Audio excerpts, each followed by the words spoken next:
लोकल्सला गर्दी कमीच असे. माझे पती मर्चंट नेव्हीत असल्याने फिरतीवर असत. ते स्टेशनवर घ्यायला येणं शक्य नव्हतं. मी एकटीने येणं सासूबाईंना उचित वाटत नव्हतं.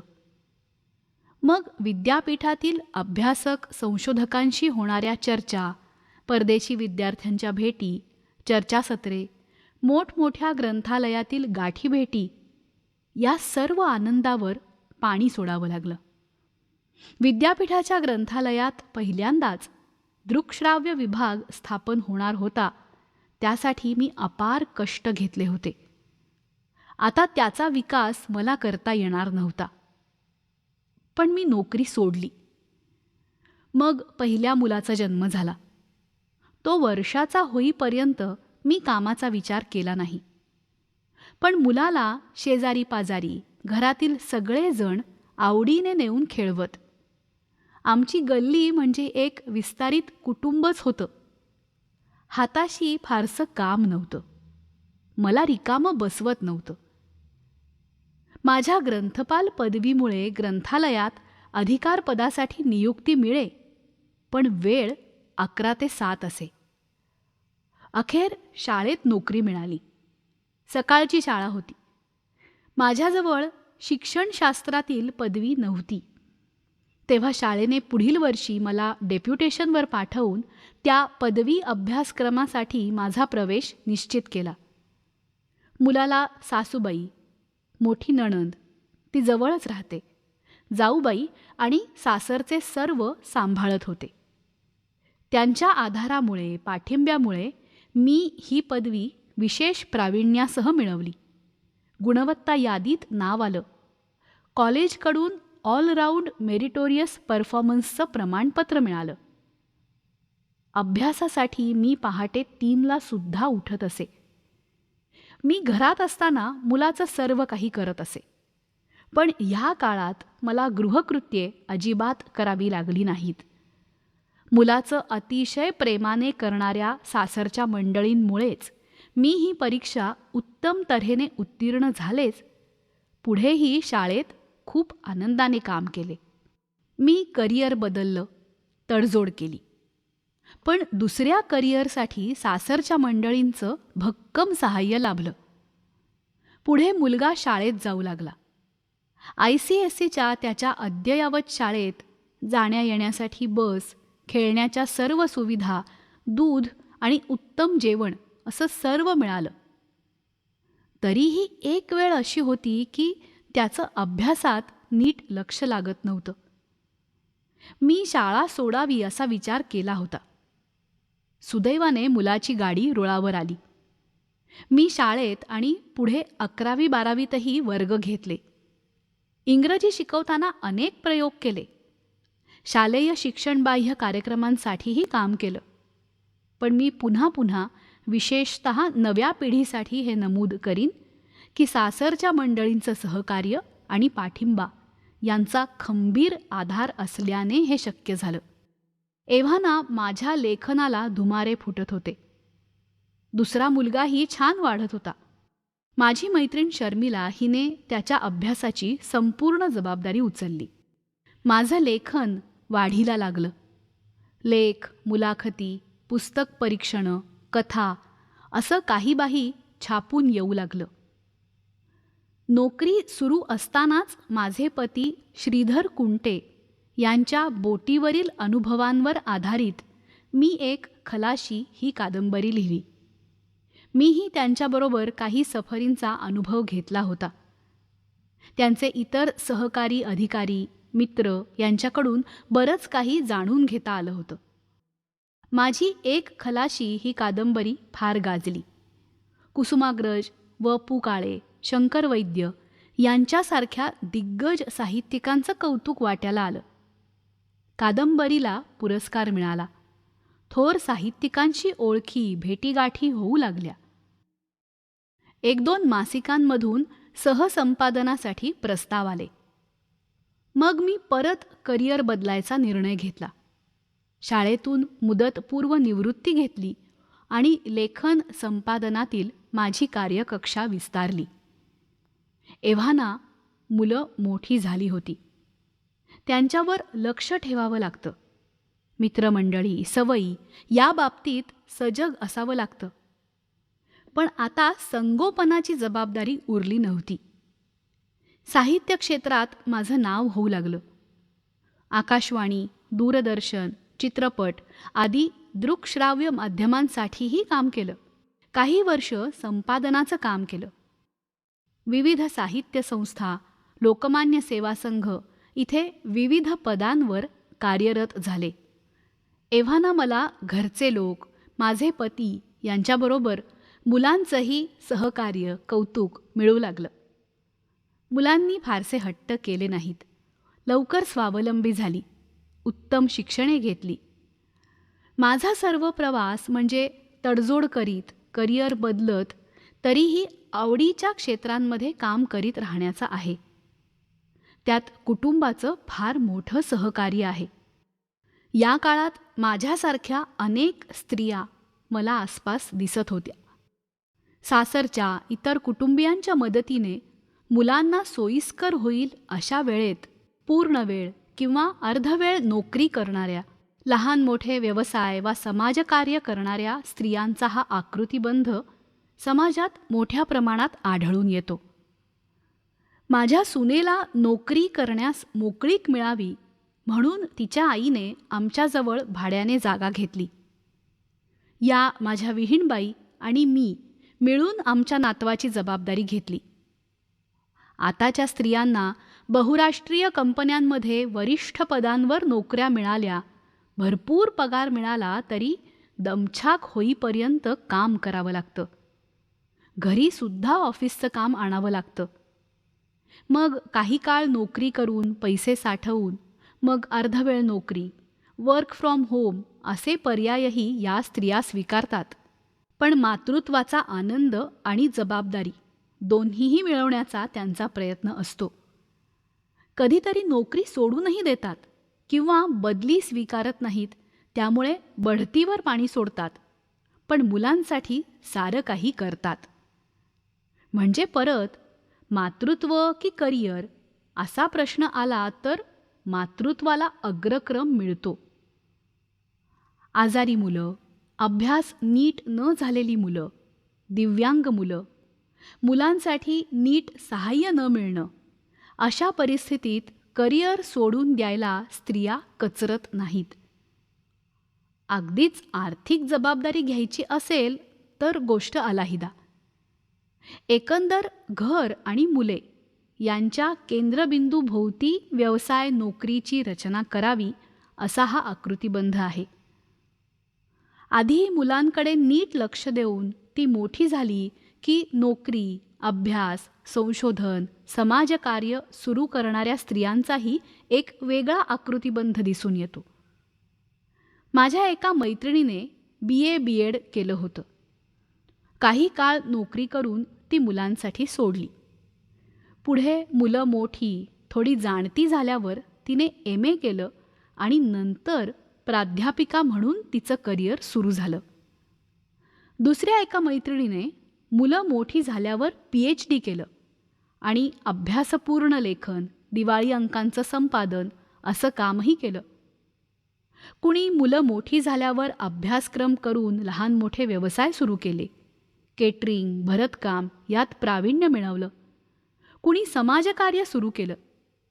आमच्या पिढीतील मातृत्व आणि करिअरची सांगड घालणारा आकृतिबंध पुढेही चालू राहिला. पुढील पिढीतील एक प्रातिनिधिक उदाहरण लता गुठे हिचं पाहूया. लता ग्रामीण, शेतकरी, खानदानी कुटुंबातील बुद्धिमान मुलगी. तिचं लग्न लवकर झालं. मुलंही लवकर झाली. मुलांचं संगोपन करीत तिने स्वतःचं MA पर्यंतचं शिक्षण पूर्ण केलं. मुलं पुरेशी मोठी झाल्यावर लेखन आणि कोकण मराठी साहित्य परिषदेतील काम यांच्याद्वारे साहित्य विश्वात प्रवेश केला. स्वतःचं मासिक काढलं. संपादन आणि प्रकाशन व्यवसायही सुरू केला. तिच्या पुस्तकांना, दिवाळी अंकांना अनेक पुरस्कार लाभले असून भरारी या प्रकाशनातर्फे 105 उत्कृष्ट दर्जाची नामवंत साहित्यिकांची पुस्तके प्रकाशित केली आहेत. आज प्रकाशिका, लेखिका, संपादिका म्हणून तिची नाममुद्रा ठळकपणे उमटली आहे. गेली 5-7 दशके अनेक स्त्रियांनी तडजोड करीत करिअर केलं. कधी करिअर बदललं, कधी काही काळ स्थगित केलं. पण मुलांच्या वाढीला, संगोपनाला, त्यांच्या विकासाला अग्रक्रम दिला. मातृत्वाचा भरपूर आनंद घेत काम केलं. याहून वेगळा आणि ठळक आकृतिबंधही दिसतो. अतिशय बुद्धिमान, महत्त्वाकांक्षी अशा या स्त्रियांनी विशिष्ट ध्येय ठरवलं. त्यानुसार शिक्षण घेतलं, उच्च व्यावसायिक शिक्षण घेतलं. त्यांनी आपला जोडीदार निवडताना आपल्याला करिअरला प्राधान्य द्यायचं आहे याची त्याला स्पष्ट कल्पना दिली. त्याचं, त्याच्या कुटुंबाचं पूर्ण सहकार्य आपल्याला लाभावं ही रास्त अपेक्षा सांगितली. किंबहुना जोडीदारही उदारमतवादी असल्याने त्याने, त्याच्या कुटुंबाने ही अपेक्षा पूर्ण करण्याची तयारी दर्शवली. आज अनेक IAS, IPS महिला अधिकारी आहेत. त्यांच्या ठिकठिकाणी बदल्या होतात. कामाची आव्हाने अनंत असतात. किरण बेदीसारखी एखादी महिला पोलीस खात्यात धडाडीची कारकीर्द करते आणि मुलीच्या संगोपनाची जबाबदारी काही अंशी तिचा पती सांभाळतो. IAS होऊन प्रशासकीय कारकीर्द यशस्वी करणाऱ्यांमध्ये नीला सत्यनारायण हे नाव ठळकपणे समोर येतं. त्यांच्या मुलाच्या अनेक समस्या होत्या.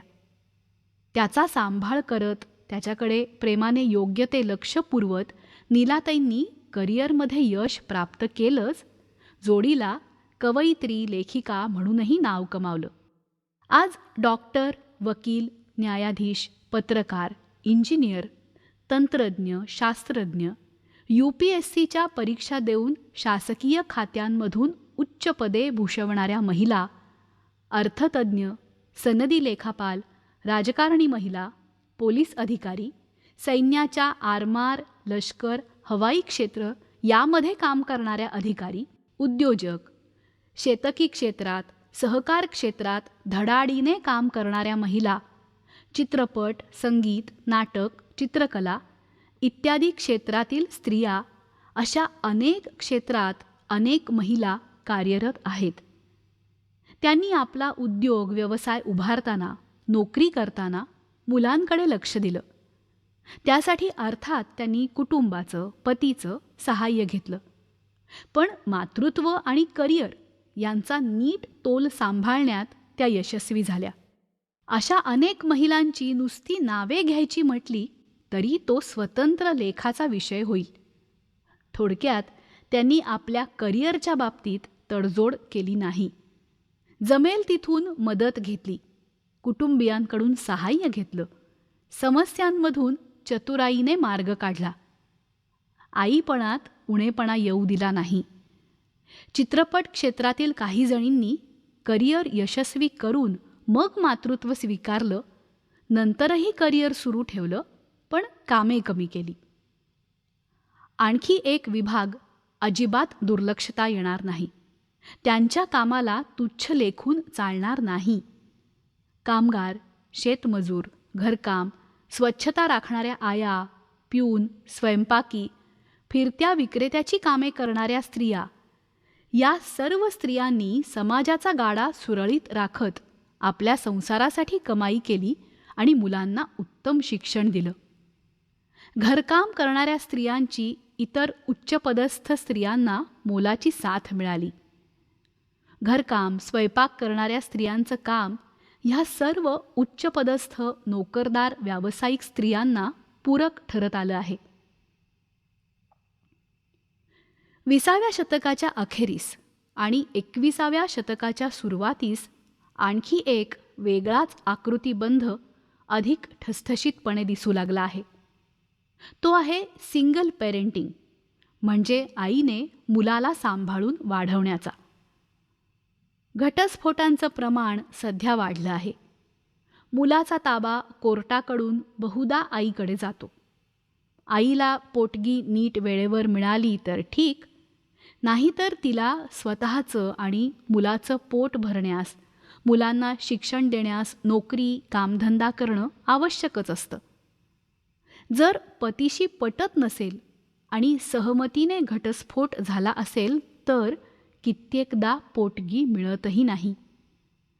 घटस्फोटाचा मुलांच्या मनावर मोठा परिणाम होतो. स्वतःचं दुःख दूर करून त्या आईला मुलांकडे काकणभर अधिकच लक्ष द्यावं लागतं. पण अशी मुलं कधी चिडचिडी, हट्टी, आक्रमक झाली तरी बहुतेक वेळा अधिक समजूतदार होतात. आईचे कष्ट बघून स्वावलंबी व्हायचा, तिला कामात हातभार लावायचा प्रयत्न करतात. आपण लवकर कमवायला लागलं पाहिजे याची जाणीव त्यांच्या मनात निर्माण होते. कधीकधी मात्र वडील किंवा वडिलांकडील आजी आजोबा मुलांच्या मनात भलत्या कल्पना भरवून देतात. त्याचा विपरीत परिणाम होतो. आईला नोकरी करणं भाग असतं. अशा परिस्थितीत आपल्या मुलांशी जमेल तेवढा संवाद ही आई साधत असते. एरवीही सर्वच माता आपलं मूल अगदी गर्भात असल्यापासून संवाद साधत असतात, समजावतात, अभ्यास घेतात, मित्रमैत्रिणींच्या आईवर्गाशी संबंध ठेवतात, चांगल्या सवयी लावतात, जेवणखाणावर लक्ष ठेवतात. आपलं करिअर सांभाळत असताना त्या मुलावरील लक्ष ढळू देत नाहीत. मुलांना सुरक्षितता आणि भावनिक आधार देण्याबरोबरच आर्थिक आवकही एकल मातांना आवश्यक असते. हर परिस्थितीतून वैयक्तिकरित्या मार्ग काढत या स्त्रिया मुलांना खंबीरपणे वाढवत करिअरही निभावतात. पूर्वीच्या काळी अशिक्षित विधवा, परित्यक्ता स्त्रियाही पोळपाट लाटणं हाती घेऊन 4 घरी स्वयंपाक करून मुलांना नीट शिक्षण देऊन, संस्कार देऊन वाढवीत असत. आजकाल अगदी नगण्य म्हणावे असे 2 प्रवाहही दिसून येतात. लग्न न करता अविवाहित राहून मुलं दत्तक घेऊन करिअर आणि मातृत्व निभावणाऱ्या मोजक्या स्त्रिया आसपास दिसू लागल्या आहेत. काही अविवाहित माताही आपल्या मुलांना उजळ माथ्याने वाढवतात. अभिनेत्री नीना गुप्ता आणि तिची कन्या मसाबा यांचं उदाहरण चटकन आठवतं. मुलं न झालेल्या विवाहित स्त्रियाही दत्तक घेऊन मातृत्वाची इच्छा पूर्ण करतात, त्याबरोबर करिअर करतात आणि हाताच्या बोटावर मोजण्या इतकी जोडपी अशी आहेत ज्यातील स्त्रिया करिअर करताना मुलाकडे दुर्लक्ष होईल म्हणून मूल होऊ न देण्याचा निर्णय घेतात, मातृत्वच नाकारतात. ही अशी उदाहरणं तुरळकच आढळतात. करिअर आणि मातृत्व दोन्हीची यशस्वी सांगड घालणाऱ्या बहुसंख्य स्त्रियांच्या बाबतीत एक गोष्ट ठळकपणे लक्षात घेतली पाहिजे की करिअर निभावताना मुलांची हेळसांड होऊ नये म्हणून या स्त्रियांनी आपल्या आई, सासू, नणंद, जावा, शेजारणी, मैत्रिणी यांचा पाठिंबा, आधार आणि सहकार्य मिळवलं. पतीची खंबीर साथ मिळाली म्हणूनच मातृत्व आणि करिअर यांचा समतोल साधता आला. नव्या पिढीतील प्रगतिशील विचारांचे पुरुष काही वेळा स्वतःचं करिअर स्थगित करून मुलांचं संगोपन, शिक्षण यांची जबाबदारी उचलत आहेत. श्री घासकडबी या गृहस्थांनी बँक अधिकारी असलेल्या पत्नीला नोकरी चालू ठेवायला सांगून स्वतः नोकरी सोडून पूर्ण गृहव्यवस्थापन बघत मुलांकडे लक्ष दिलं. मी एका मासिकासाठी त्यांची विस्तृत मुलाखत घेतली होती. अशी उदाहरणं अत्यल्प असली तरी संगोपनात स्त्रीला पुरुषांची साथ अधिक प्रमाणात मिळू लागली आहे हे निश्चित. करिअर, नोकरी करणाऱ्या स्त्रियांना पुष्कळदा दूषणं दिली जातात की त्या मुलांवर नीट संस्कार करू शकत नाहीत.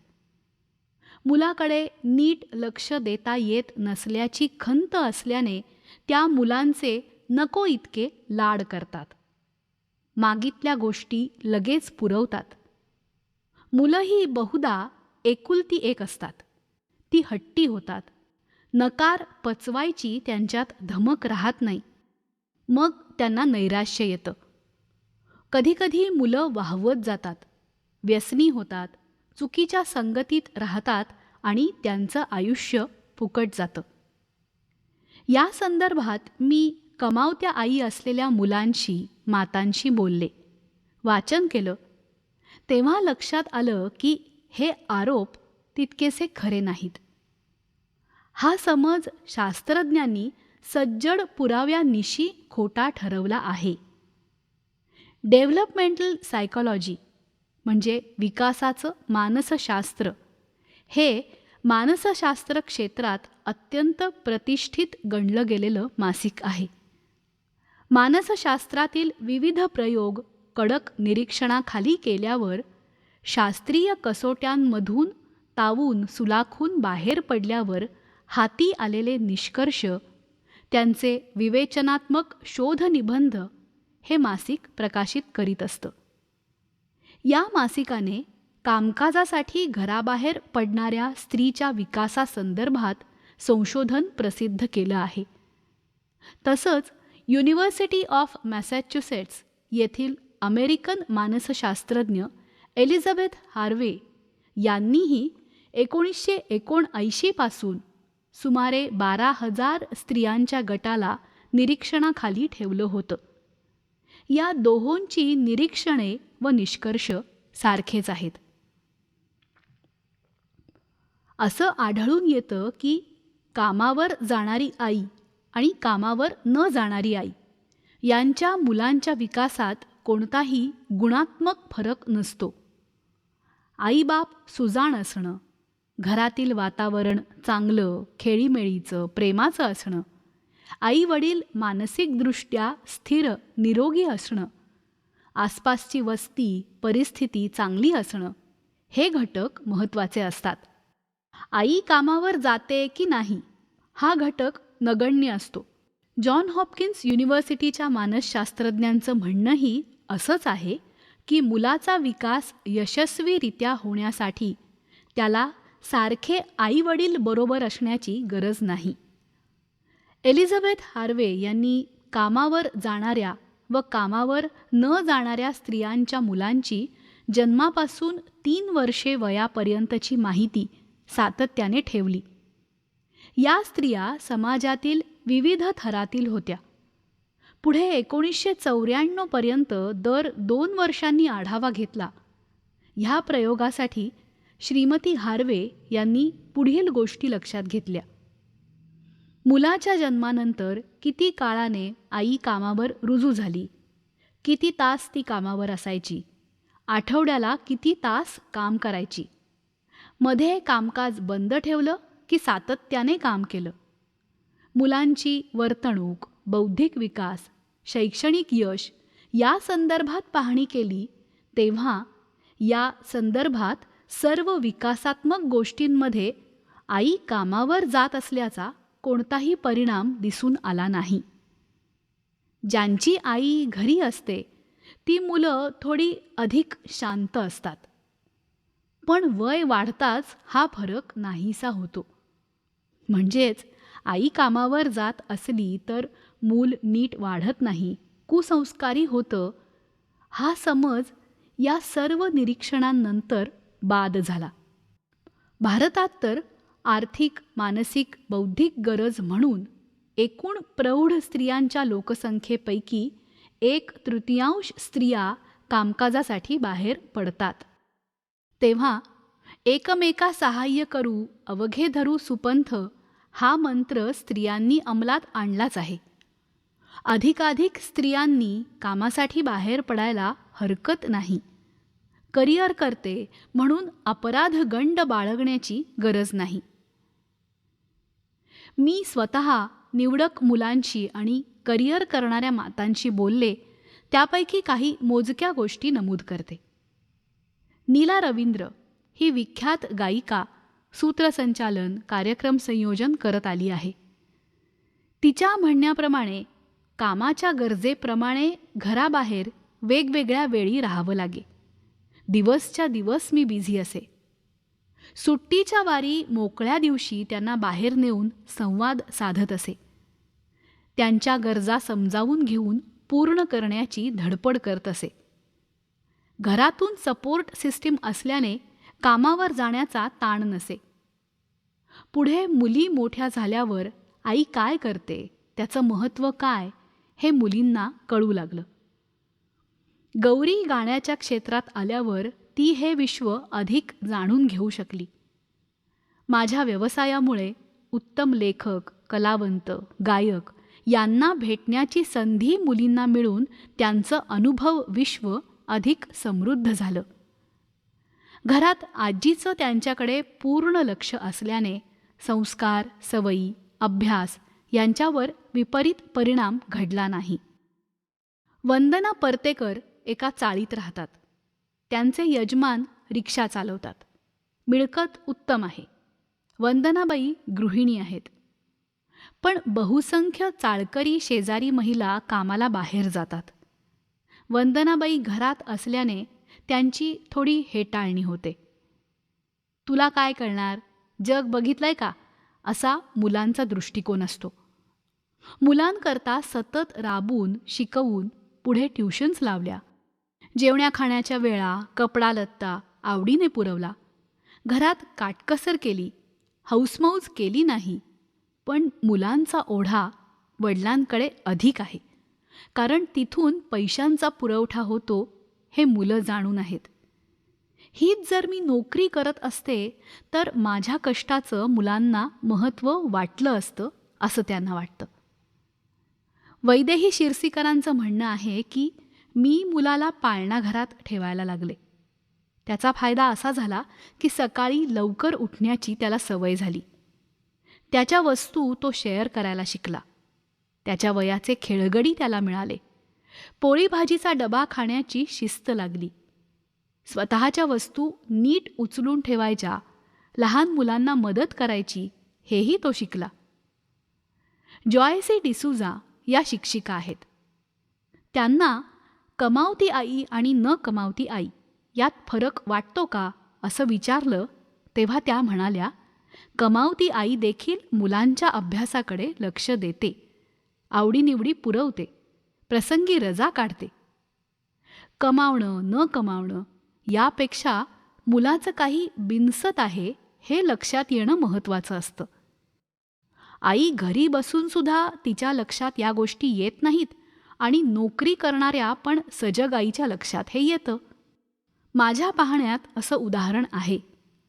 क्लासला जातोय अशी थाप मारून मुलगा फन गेम्स म्हणजे जुगारी खेळांच्या ठिकाणी जायचा. त्यानं बरंच कर्जही केलं होतं. घेणेकरी दारात आल्यावर हे कळलं. तेव्हा आईने मुलांच्या संदर्भात जागरूक असणं महत्त्वाचं. अनुराधा राजाध्यक्ष या अभिनय, लेखन, दिग्दर्शन आणि निर्मिती अशी चतुरस्र कामगिरी करतात. याला वेळेची मर्यादा नाही. त्या म्हणतात, दुसऱ्या मुलाच्या जन्माच्या वेळची जी तारीख डॉक्टरांनी दिली त्याच्या आदल्या रात्रीपर्यंत मी काम करत होते. प्रसंगी मुलांना कामावर नेऊन कडेवर घेऊन काम केलं आहे. अवेळी जेवण, अपुरी झोप याचा सामना केला, पण मुलांवरचं लक्ष कमी होऊ दिलं नाही. मुलांना आपण किती वेळ देतो यापेक्षा कसा वेळ देतो हे महत्त्वाचं आहे. माझ्या योजनाबद्ध दिनक्रमातून मी मुलांसाठी वेळ काढतेच. माझी आई मला पाहिजे तेव्हा माझ्यासाठी उपलब्ध आहे हा विश्वास माझ्या मुलांच्या मनात आहे. संपर्क साधनेही मुबलक आहेत. माझ्या कामामुळे मुलांचा विकास अधिक नेटका झाला असं मला वाटतं. आकाश धोपटकर, मयुरेश माडगावकर, वैशाली साबळे, कीर्ती घोंगे, सोनाली शिंदे, प्रवीण धोपट, प्राजक्ता ओक या मुलांशी या विषयावर चर्चा रंगली. आई नोकरी करते ह्याचा मुलांना अभिमानच वाटतो. ती स्वतःचे निर्णय घेऊ शकते. आमचीही सेल्फ डेव्हलपमेंट होते. आमचे निर्णय आम्ही घेऊ शकतो. आई घरी असती तर आम्ही तिच्यावर अवलंबून राहायला लागलो असतो, असं सर्वसाधारण मत आढळलं. वैशाली साबळेची आई नोकरी करीत नाही, पण तिच्या मते आई नोकरी करीत असती तरी फारसा फरक पडला नसता. मुलांचं असंही म्हणणं होतं की गरज होती तेव्हा आई आमच्यासाठी उपलब्ध असायचीच. मात्र मुलांची एक तक्रार होती. आम्हाला आईला सर्व गमतीजमती सांगायच्या असायच्या. तिला मात्र किती अभ्यास केला, काय शिकवलं यात जास्त स्वारस्य असायचं. परीक्षेच्या वेळी आई रजा घ्यायची, अभ्यासाच्या काळात जागायची, आजारी असताना रजा घ्यायची. नाही मिळाली तर तिचा जीव वर खाली व्हायचा, हेही मुलांनी नमूद केलं.